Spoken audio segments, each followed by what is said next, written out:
Are you a fan of pro wrestling, comedy, and combat sports? Then we have the podcast for you because we cover that and much, much more.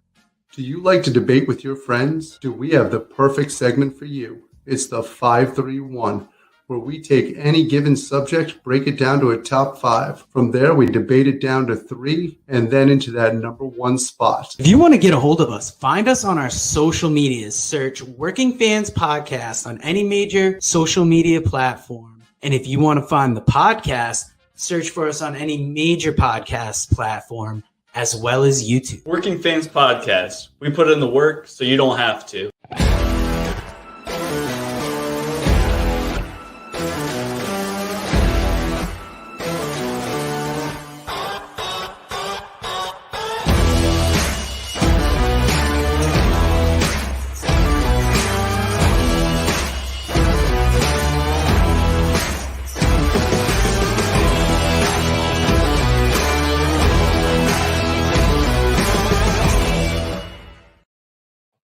Fans, welcome back for more Working Fans Podcast daily content brought to you by Pro Wrestling Vault Volume 1, written by Vinny Berry, available at lancebychance.com, where you can also get Lance by Chance Wrestling is Von Erich. And as we get into those warmer months, you want to take a book with you out to the trails, out to the beach, but you don't want to bring a wrestling book. Bring Super Vows by friend of the show, Kevin Kelton, or his new book, Pas de Deux, Dance of Two, also written by Kevin Kelton. You're looking for some music out on the beach or on those trails. You got Graham by A.O. Money Meech. You got Camouflage, When the Deadbolt Breaks, Buzzard Canyon. The good people over at Connecticut People Records, go check them out if you're a recording artist looking for studio time. If you're looking for entertainment on YouTube, check out New Heights Wrestling, where Dave and I are new to the commentary team. And today we will be talking the Mark Hitchcock Memorial Supershow 2022 from Dallas this past weekend. And this was a wild show. Like, Mark Hitchcock, I wasn't familiar with him going in, but there's a video montage of him at the beginning, and doing a little research, he assisted in DVD production at High Spots and was just a big wrestling fan and artist. So they named the show after him, which was nice. Now, the first match on the show, Speedball Mike Bailey versus Bandito. The announcer messed up the entrances. It was the guy that usually does NEW up here if you're from the area. But he was announcing Bandito, and then Mike Bailey's music plays, and he came out. As commentary goes on with Veda Scott and Ian Riccaboni, you find out Speedball Mike Bailey is engaged to Veda Scott. So I thought that was an interesting fact. This was a great opener for this card. Very athletic contest back and forth. It's exactly what you would expect from Speedball and Bandito. You know, high flying, good grappling. But Bandito won with a fall-away moonsault slam, his finisher, and beat Bailey in 16-21. Really hot opener. And then after this match, Bret Hart came out to speak. And I wish I could tell you what he said, but you couldn't really hear him because his mic wasn't turned up a lot. And, you know, from what I could hear, it basically amounted to have a good time this week, because when you're down at WrestleCon, you've got WrestleCon, WrestleMania, and then now the Collective, all in like one little area. So if you have tickets to multiple events, you could be running back and forth. Very interesting. Very interesting if you're down there. The next matchup, I didn't expect to like as much as I did. It was Mia Yim versus Athena.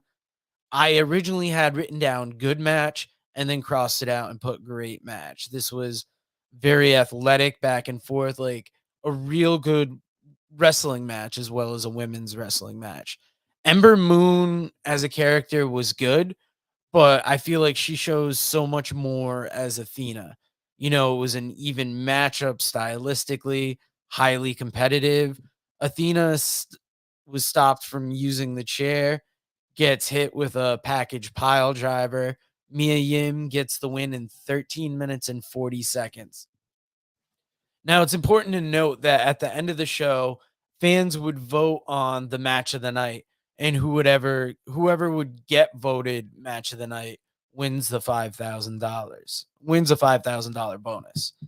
The next matchup is a banger. Timothy Thatcher versus Tomohiro Ishii.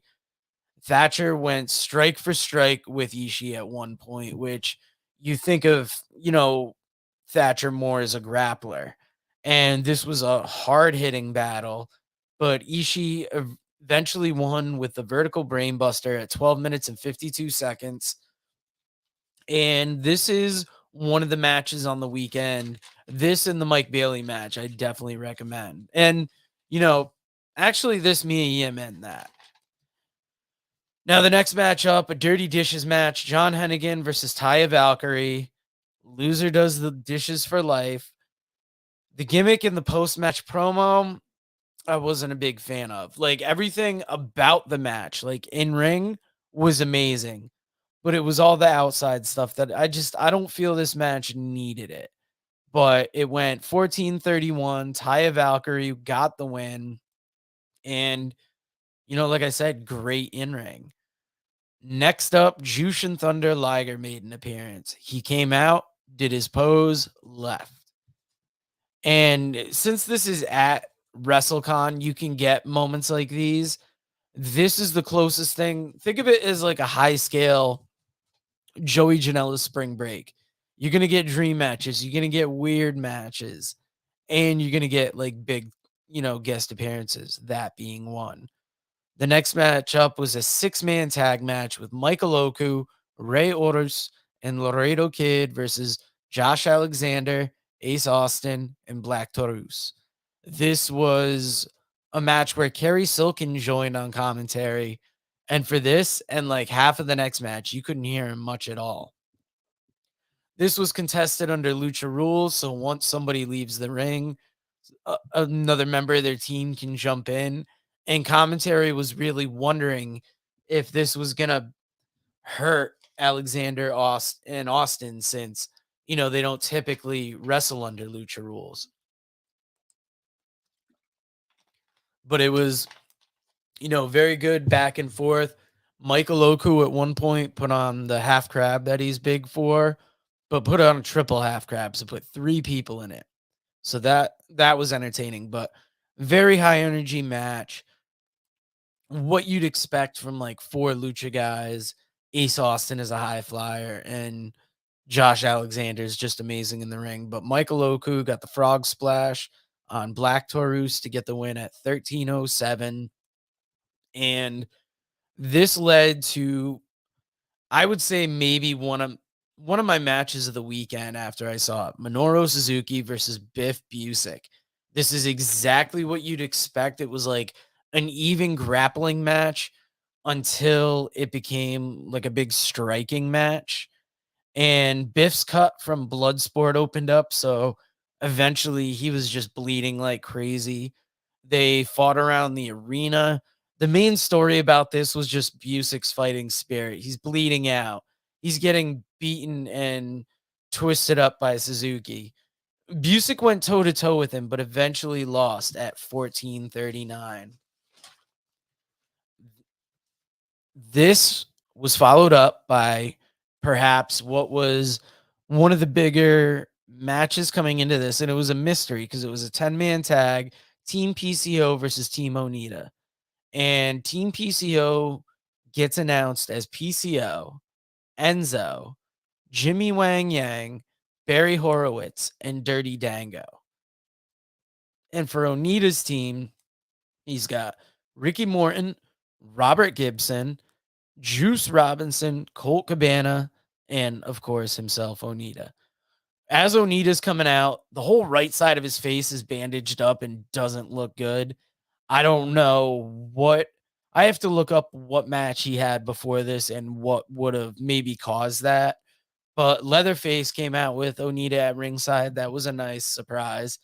And Horowitz starts off versus Cabana. And Horowitz goes to lock up and Cabana's playing around.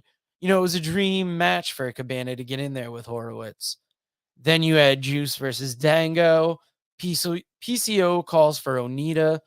Onita missed him, and uh, f- as wild and fun a match as you'd imagine with.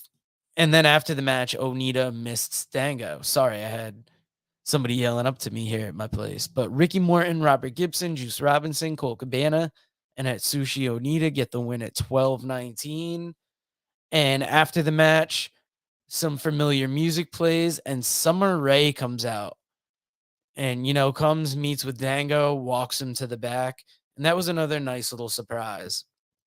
Now, the next match coming up could have been one of the matches of the weekend. Instead, it was kind of talked about for a different reason because it was Loki and Homicide versus the Briscoes.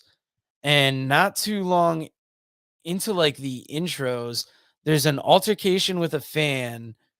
And, Loki just is yelling back and forth with him. It goes on for a little while. You think the match is going to start. And then they kind of delay it because they move this guy to the back.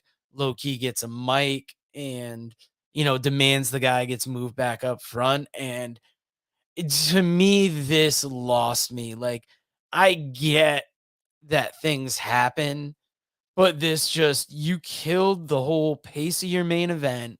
The Briscoes are waiting to get in there. And then to me, it took away from what could have been like this great main event. And the Briscoes got the win at 12:01.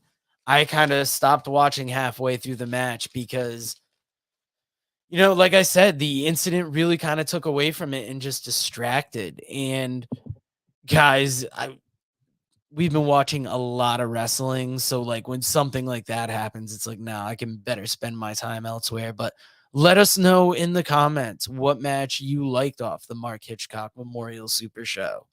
Bandito and Speedball Mike Bailey actually ended up getting the $5,000 bonus for match of the night. So go check that match out. I would say check out Athena, Mia Yim, and, let us know what your match of the night is in the comments.